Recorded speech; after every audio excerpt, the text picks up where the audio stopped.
In this video, I'll be explaining exactly what I do to beat Mario Kart 64 in 0.5 scale. But first, we need to clear something up, because every time I post a Mario Kart scaled video, I get the same comments over and over asking what it means, even though I always have a whole paragraph in the description explaining it, which even starts with, "If you're wondering how this code works, read this before commenting to ask." But maybe what you guys need isn't a paragraph. Maybe you guys need an example. So consider Luigi's Raceway scaled to 0.5. Not even the whole race. Just consider the gameshark code that is used to make the track like this. So, what exactly does this code do? This code points to a hexadecimal representation of a floating point value. This floating point value controls what the y-axis is scaled by every time a race is loaded. At 0.5, the floating point is set to 3F00. Normally, this value is 3F80, since 3F80 is a hexadecimal representation of the floating point value 1. This is the race at times 10.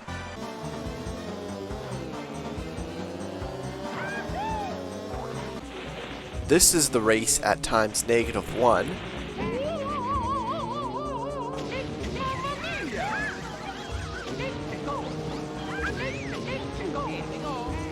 And this is the race at times 3.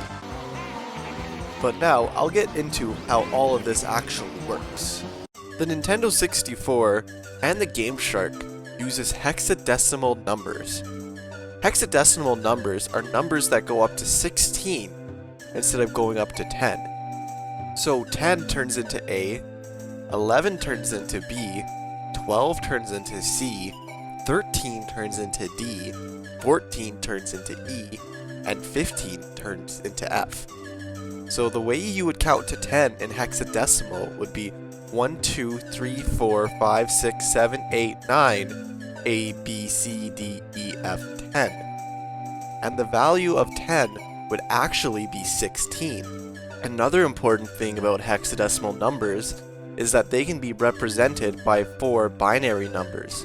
A binary number is a base 2 number system. It only has the values 0 and 1.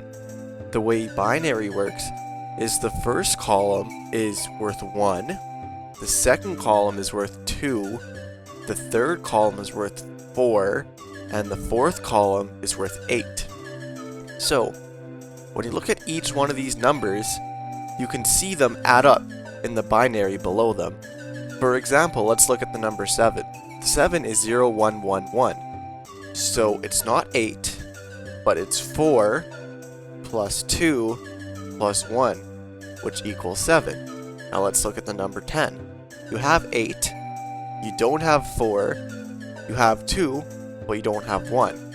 And 8 plus 2 equals 10. These 4 binary digits that represent each hexadecimal number are very important. The reason why these binary digits are so important is let's look at the number 3F80. This is the hexadecimal representation of the floating point value 1. So let's take 3F80 and write out all the binary numbers. What if I told you each one of these binary numbers actually represents a binary operation?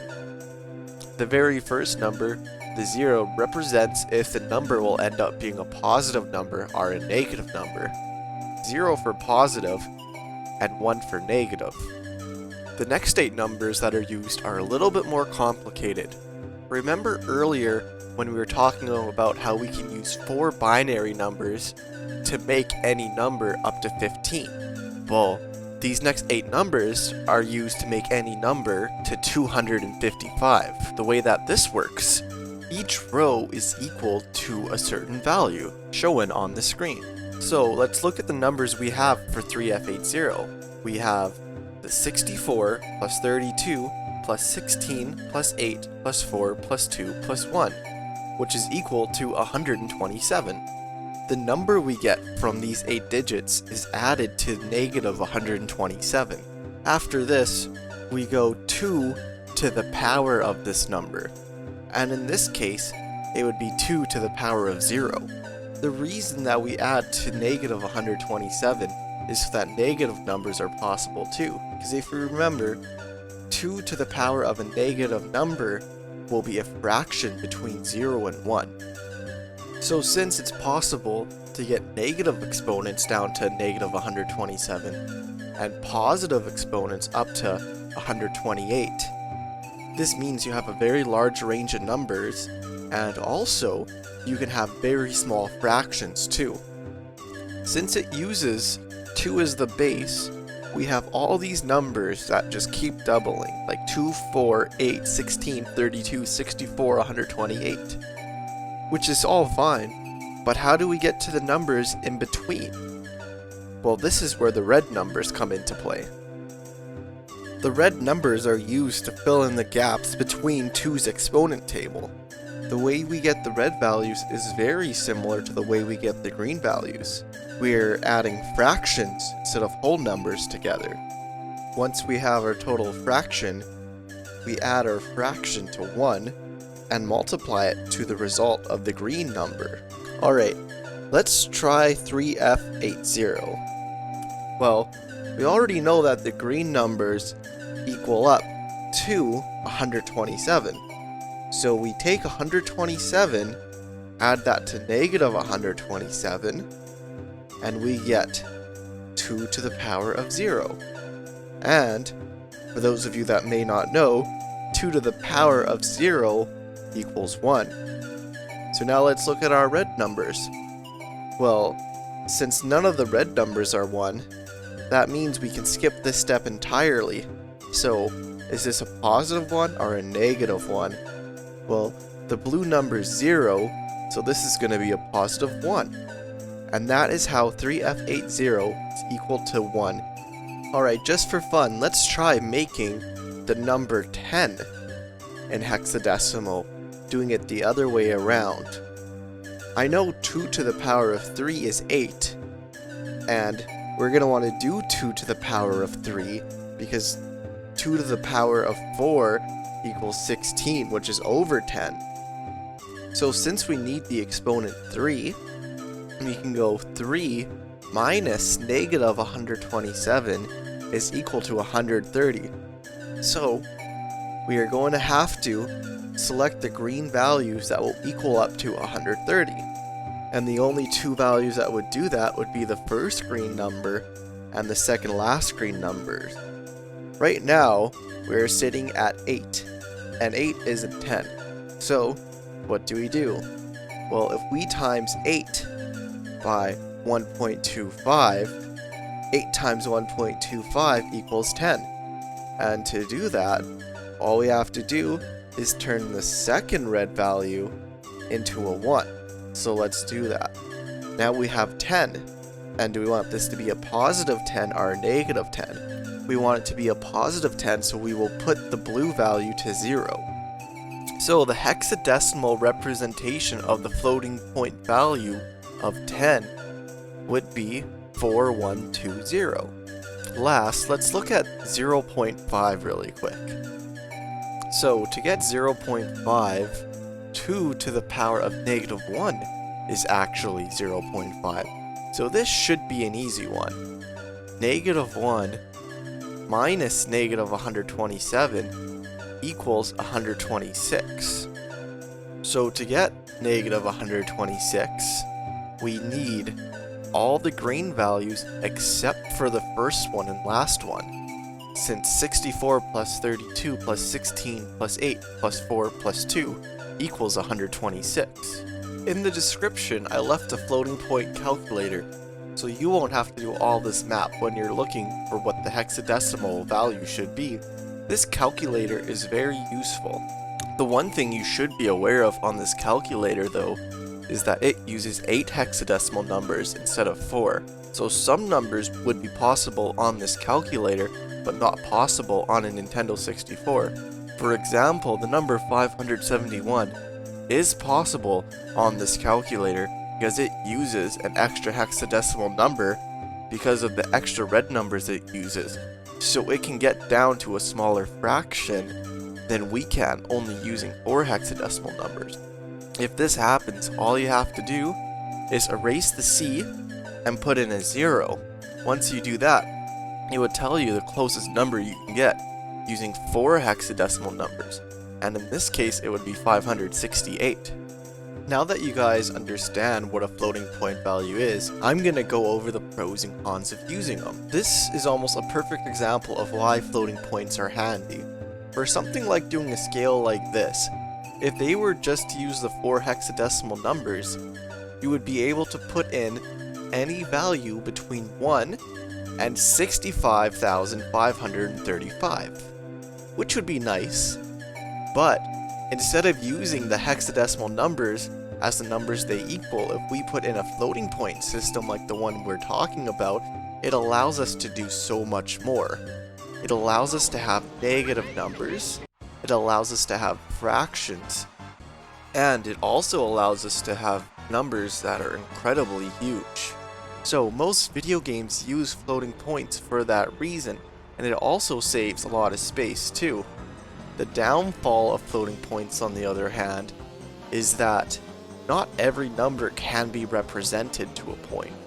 For example, a majority of the first 500 numbers you could do exactly by using the red numbers, but once you get past 500, there are a lot of numbers that are just impossible to make.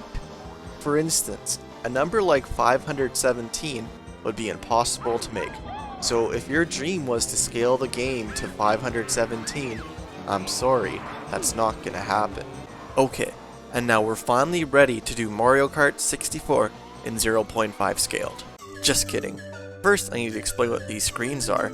These extra screens will help you follow along during the video. The standard view is just the game being played. The face cam is showing my face and my reactions, and the stream chat shows what people are saying to me while I'm playing. Okay, so now let's really start. Hey guys, Snoop Blacks here, and today we're going to be checking out a really cool gameshark code that makes Mario Kart 64 scale to 0.5. So we're going to go for Grand Prix for this one because I think it's going to work out pretty well. Hey, how's it going, dude? Hey, let's try this regular cup. Hey, Arsa, how's it going? It's kind of a weird start. Oh, Cheetah, what's up?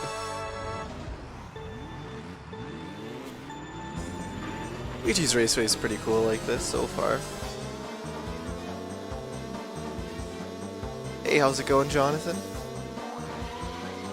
Let me know how the stream's doing, because I'm streaming and recording at the same time, so I'm just wondering if that's going to make a big difference.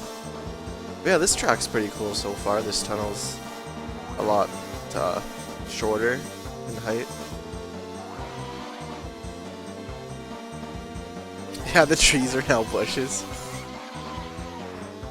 I wonder if I can jump up here? Oh yeah, I can. I'm gonna try doing that again. I want to win this race too though, so I don't want to screw around too much.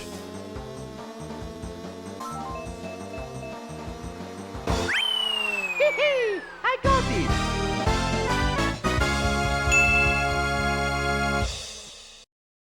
Or sometimes, like, I have the whole script for the half an A-Press video, so sometimes I'll take one of his lines and just edit it just a little bit. So, when I actually release this video, I have a script and everything for it, so. This is pretty cool. I wonder if I can just jump off the edges. Probably with a good time jump I could. Cowser's floating. Oh, 0.5, this is pretty neat.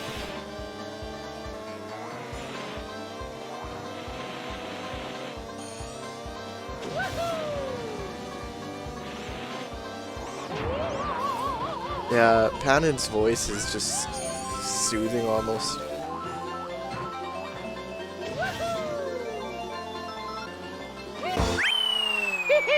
I got this!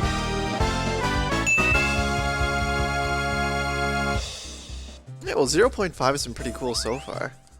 Oh, another thing I guess I'll show you guys. Well, is my Nintendo 64 table right there.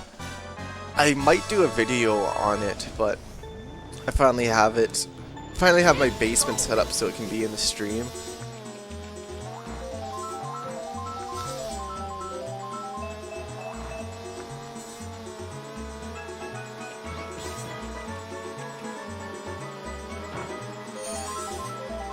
Oh, can I make the jump? Oh, yeah. It's a lot easier. DK rap, but everyone's Cranky Kong. Okay. The thing about Cranky Kong is, if you guys have seen the DK rap, but everybody's funky with funky colors, well, Cranky's that weird funky color too. And it just doesn't look right when Cranky is that color. I mean, I guess I could still post it. Right now I'm trying to find a way to fix it from being off color.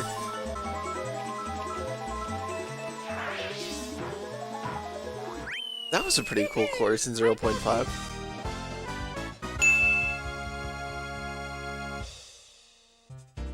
Alright, on to the next one. This one should be pretty similar.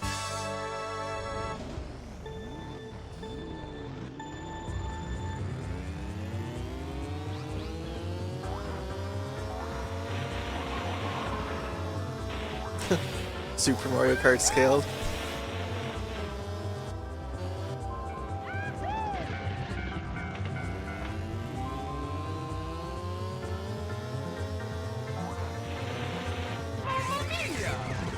Right now, a project that I kind of want to do, I have no idea if this is going to work or not, is, yeah, I'm not sure if you guys know about Super Mario 64 Chaos Edition. It's pretty much Super Mario 64, but random gameshark codes are constantly implemented, and it makes the game chaos. So I was thinking of making like Mario Kart 64 Chaos Edition, where every like 20 seconds the game gets scaled by a different amount. I'm gonna have to learn more about hacking to do that though, but it's a project I'm thinking about doing. So it'd be pretty fun playing Mario Kart 64 and like every 20 seconds it goes to some random scale. I got it!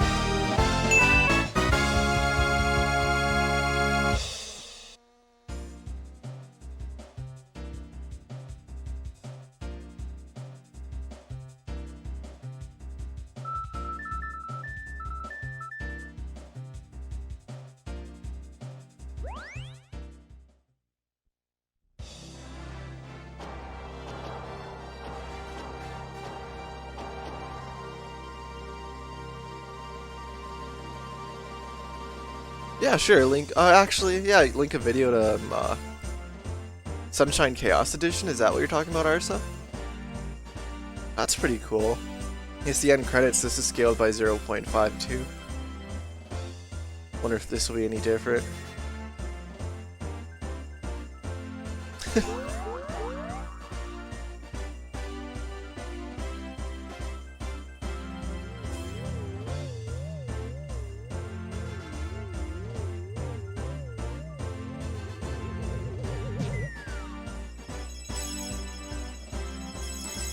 I thought this scene would be different, but it's pretty similar.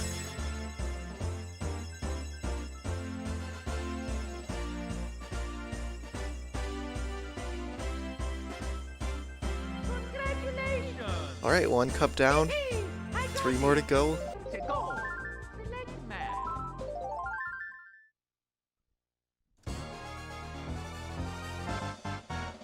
So when I'm done streaming 0.5, do you guys want me to try doing a different scale?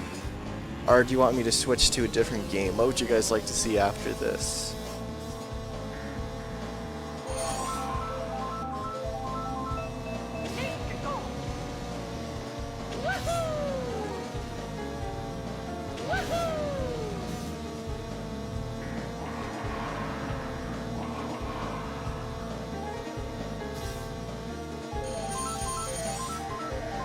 Try times 6.9.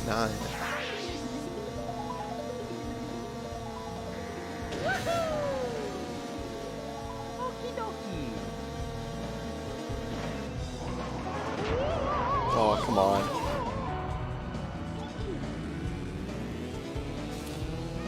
Well, this is pretty awesome that you can scale it by any amount.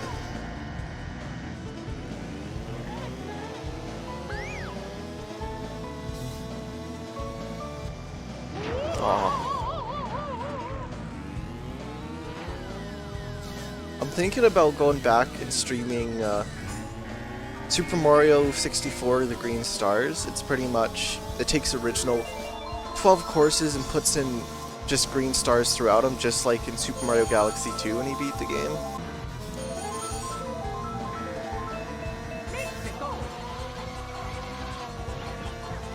Oh, second.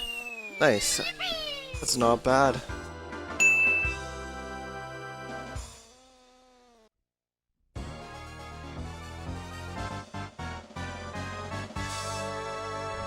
Alright.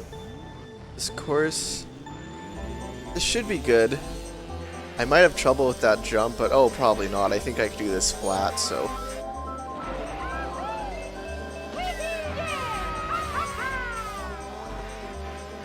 This is a good one.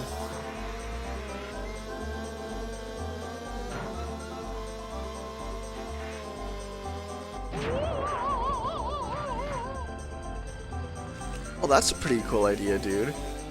It'd be like you start off in Tick-Tock Clock, but it'd be like an easier version of Tick-Tock Clock, and you'd end in Bomb Bomb's Battlefield, but it would be the toughest course. Yeah, that's true, Pro Gamer Nyko. What's your favorite game for hacks?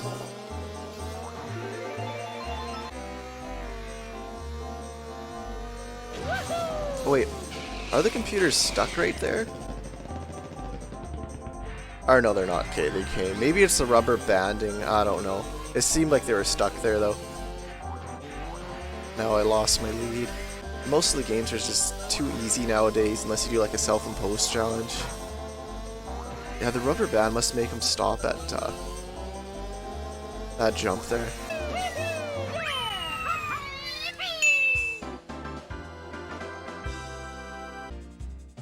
Imagine if the 64 actually got like Final Fantasy, how different the console would be. Because I think the only reason it didn't get Final Fantasy is because it used cartridges, and Final Fantasy was just such a big game that couldn't be fit on a cartridge. I think that's the reason why.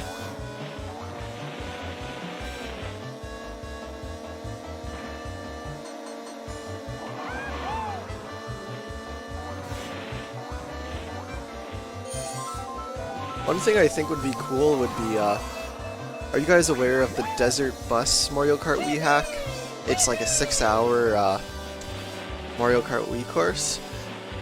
It's most notorious because Nathaniel Bandy streamed it, but it'd be cool if something like that existed for Mario Kart 64, but oh, last lap, it's crunch time, I need to play better.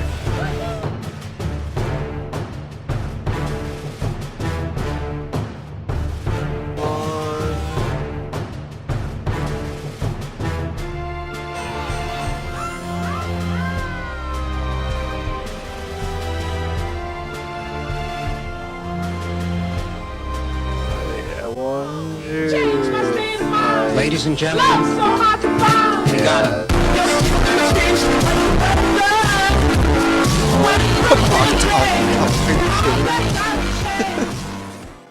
Alright, I'll have to try that again. Like, I don't even think that DK had a star or anything. He just came in hot and just messed up my entire day.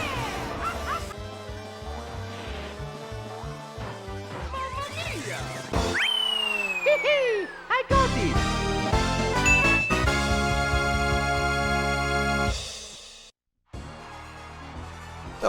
Oh yeah, no problem, Neko.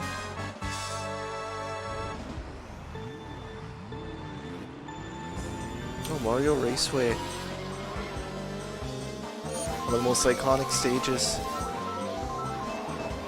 This one is pretty similar. You almost just get used to playing in 0.5. Donkey Kong's Treehouse. I really like that, and there's actually a Donkey Kong 64 viewer out right now, so you can get any models for Donkey Kong 64 like really easy. So any Donkey Kong 64 levels are like a lot easier to make. Fun. I got this!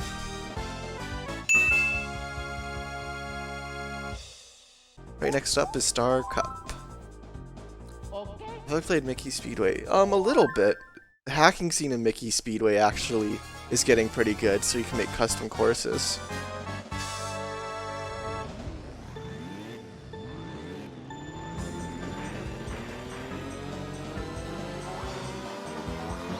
Oh, I'm sure you'll be a great moderator, Arsa. And usually, like, this chat's usually pretty calm anyways.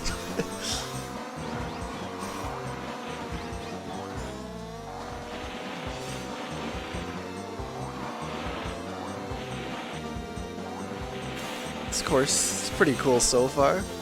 Just seems like a little bit more tamed down version, I guess.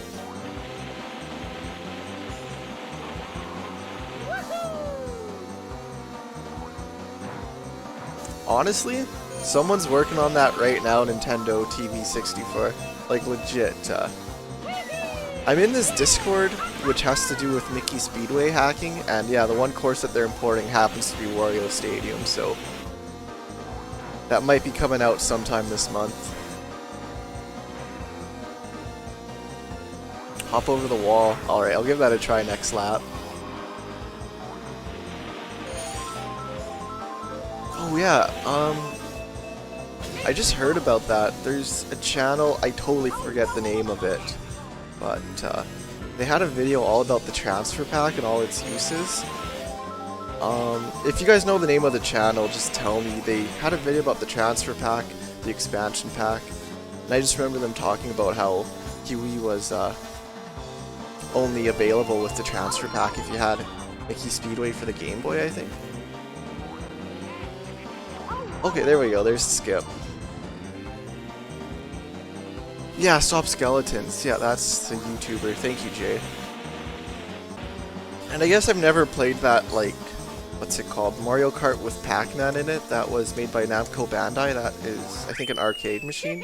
I obviously haven't played that one either.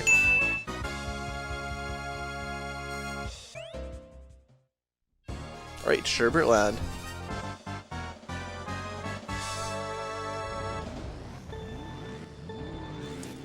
The only thing I really know about the Mario Kart arcade game is I saw a Nathaniel Bandy video on it, and he covered it pretty well.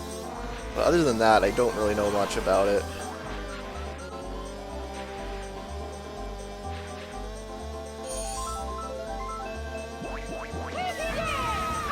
Oh, there we go. I thought this tunnel would be a lot lower in 0.5, but it looks... Wait, what's Luigi doing? Is he, like, disappearing? What? What's happening? Oh, I guess they're okay now. I feel like the rubber... Wait, what? That is so weird. Maybe it has to do with the rubber band mechanics in 0.5? I don't know.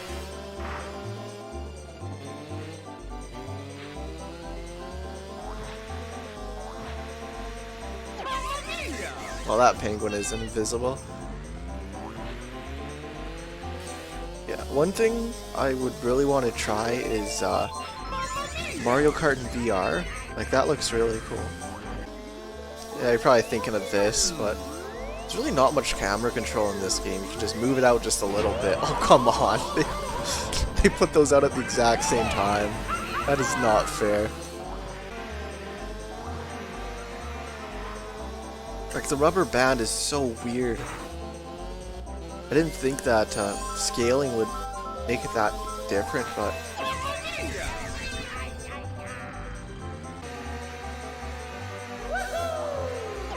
Oh, invisible penguin, come on.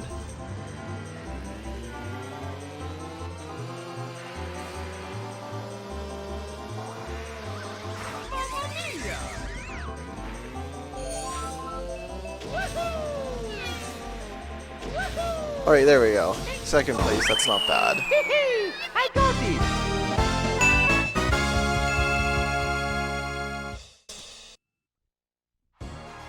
Alright, Royal Raceway. This one is one where I'm not 100% sure if it will be possible, but I think I should be able to make that gap. Have you guys ever played the game Rush 2 for Nintendo 64? It has this really cool stunt mode. I know me and my friends used to play it all the time.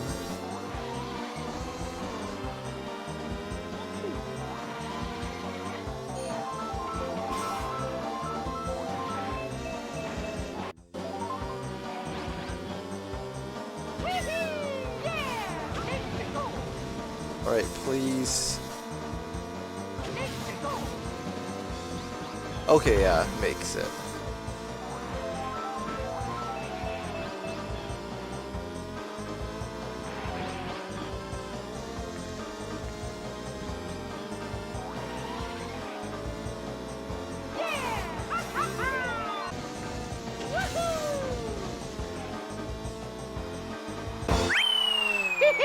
I got it!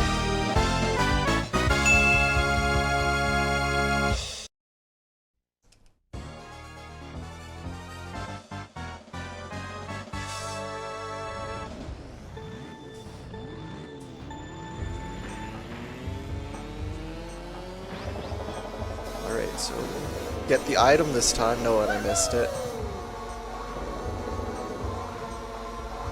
This course is pretty cool in 0.5 though. Like, I thought it would look a lot more different, but it is pretty similar.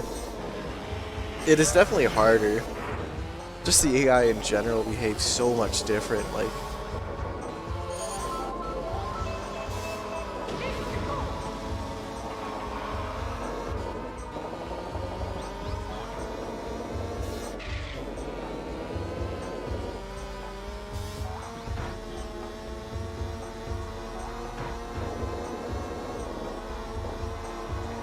alright.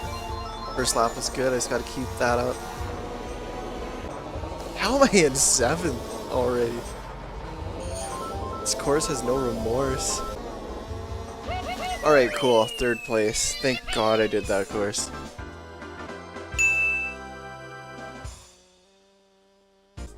Right now, last Grand Prix. Select your place to go.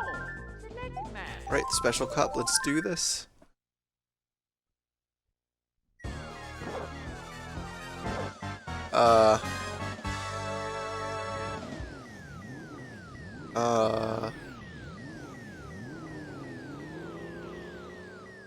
Well, that's not good.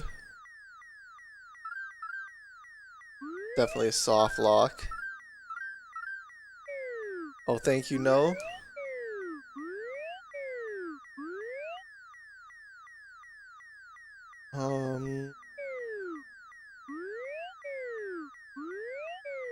Attitude. Just let me go. Alright, well, that sucks. I'm gonna reset. I'm gonna see if the time trial DK's Jungle Parkway works. It'll probably be the same thing, but it's worth trying.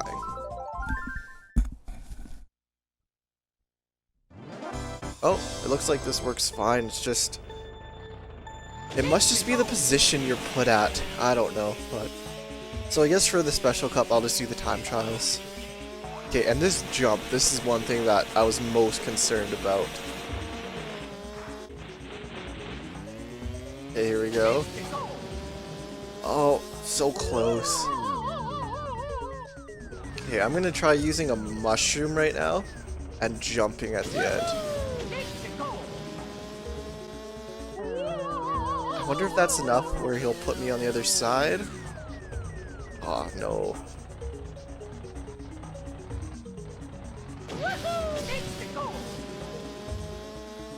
I don't think the mushroom helps.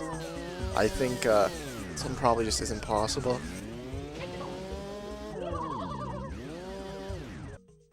Driver change. If I switch to Bowser, he has a higher top speed. So with this higher top speed, he might get a little bit farther. So I'm going to try Bowser and see if that works. Because I have a feeling that, I don't know, might make a difference. Okay, Bowser definitely goes farther, so we'll try this. Come on. No, that jump definitely screwed that up. Alright, Toad. You can do this, bud. Like, I have a feeling. I just don't really have any interest in doing that right now. Oh yeah, Toad. That was a pretty bad jump by Toad.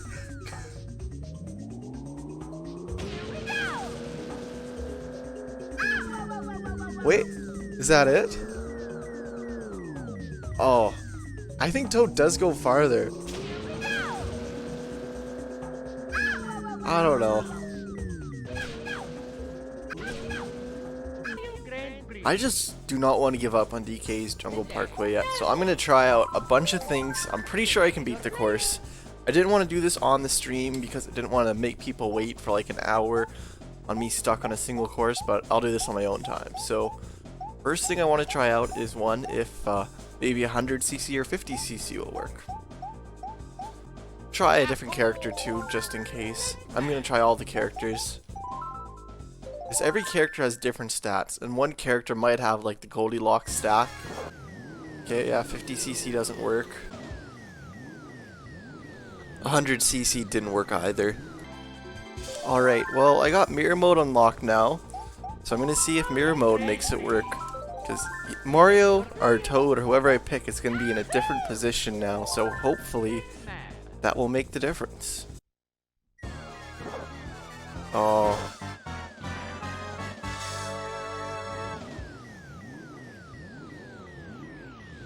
Well, it was a decent theory. Because maybe every character has a different combinations of weight and speed and acceleration, so maybe one character will have like the perfect combination to make it there. I'm gonna try Yoshi.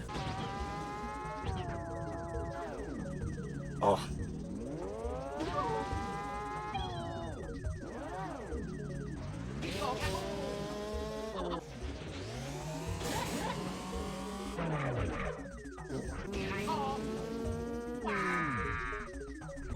The way that this works is there's a misalignment over here. So if I jump just right, you get in between here. Yeah, just like that. Wait, is this gonna be first try?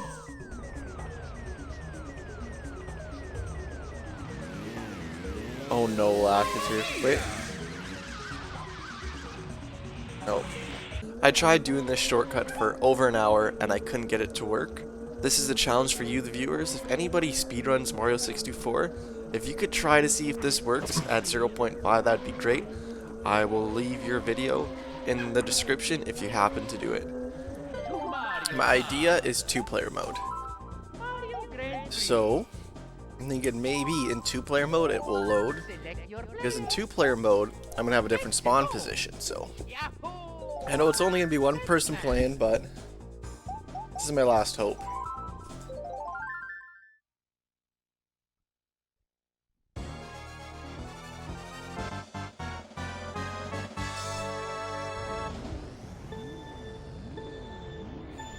And it works, yes. Hopefully this will give me enough speed to make this jump.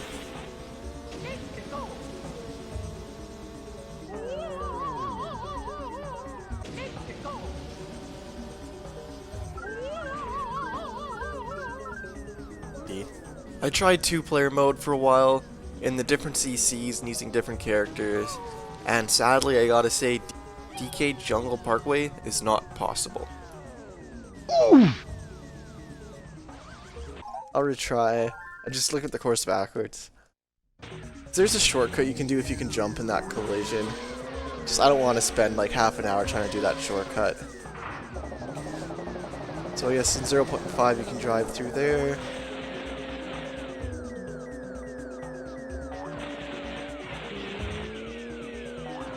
I'm so close too, like he was so close to making that gap. But 0.5 on this course, it was pretty cool.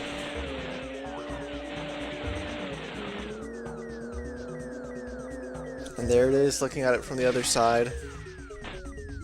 Wonder, it should take us there if I jump in here. Here. Right, Yoshi Valley, this one's gonna be really cool.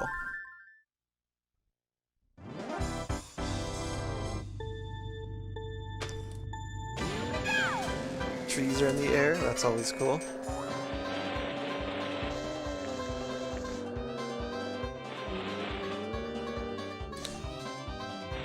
It's pretty normal so far. I'm not really used to playing as Toad though with the acceleration.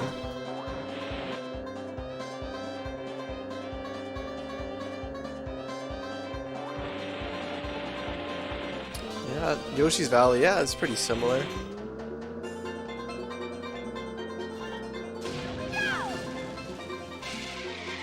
Oh, all the rails don't work now.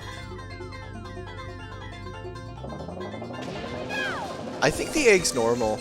It could be wrong though. I'll take a better look next time.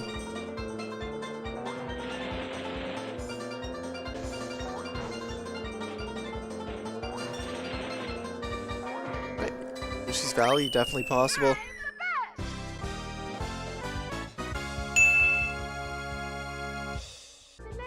We'll go Banshee Boardwalk.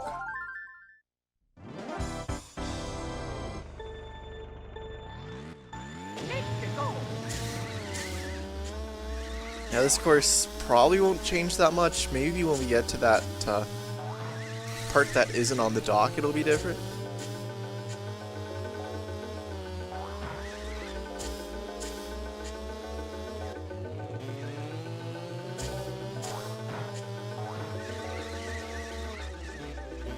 Is that sign slower? I wonder if I can see what's in this chest now, or coffin, or whatever it is.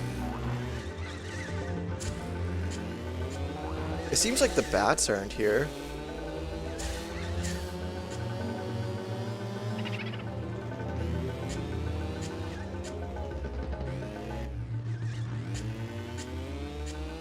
Hey, Land Park. Yeah, the newer version of Yoshi's Valley is pretty cool.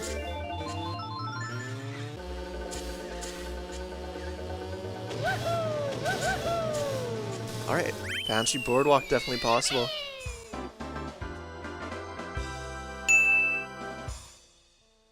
Right, last course. Right, Rainbow Road.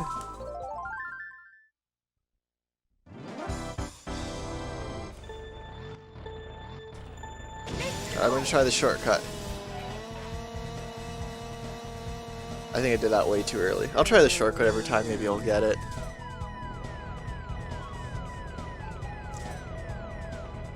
But I wonder, do the rails work? Oh yeah, the rails still kinda work.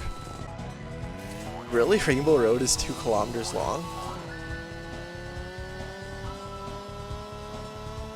I'll scale to 0.5, it's just the guardrails are a little bit less big. Oh wow, okay. Can't rely on the guardrails anymore.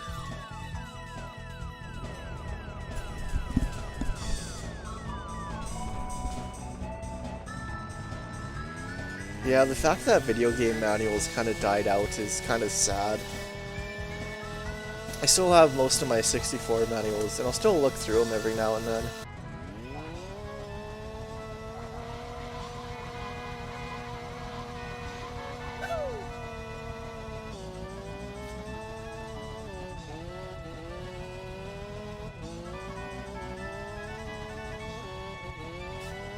Yeah, this is kind of the same thing though in 0.5.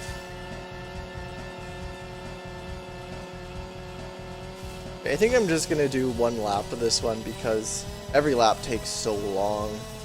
Like, I like how when they remade Rainbow Road in Mario Kart 8, they made it so it's just a 1 lap thing. Then after this, we'll move on to the battle courses after 1 lap of this.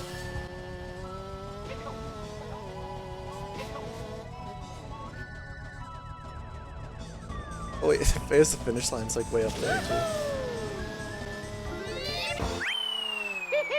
I got it! Alright, let's check out the battle courses here. Right, Big Donut.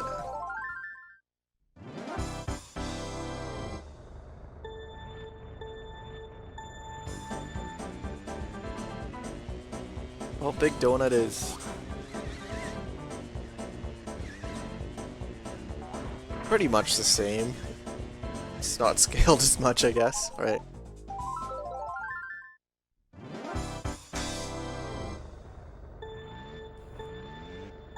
Alright, block fort. That looks pretty cool. Scale at 0.5. Forts just seem so tiny now.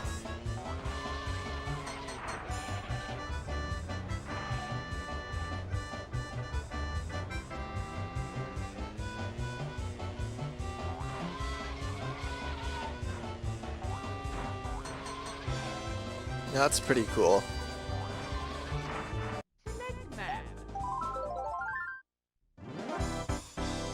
Alright, double decker.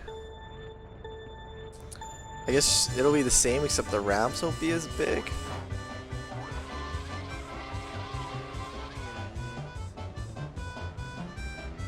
Much smaller gap jumping down. Wait, what was that?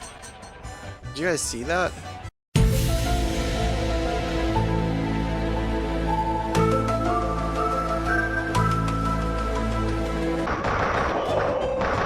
Daniel Bandy every time. When he jumped, he like... What? I've never seen Mario do that before. He like... Why is that happening? Oh, alright, well... Kinda cool. Or if I can just jump off.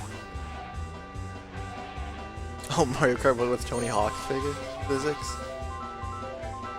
Let's try last course here, SkyScraper.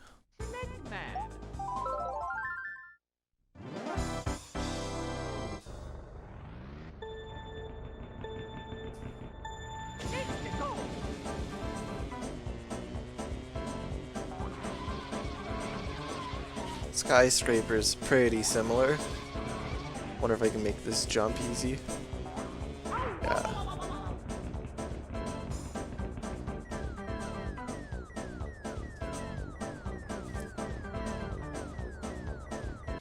Thank you guys so much for checking out this video. A lot of editing went into this one. This one took me a while to make, so I really appreciate you guys checking it out. If you could leave a like and a subscribe, that would be great. Really helps grow the channel. And yeah, thanks again for watching. I hope you guys all have a great day.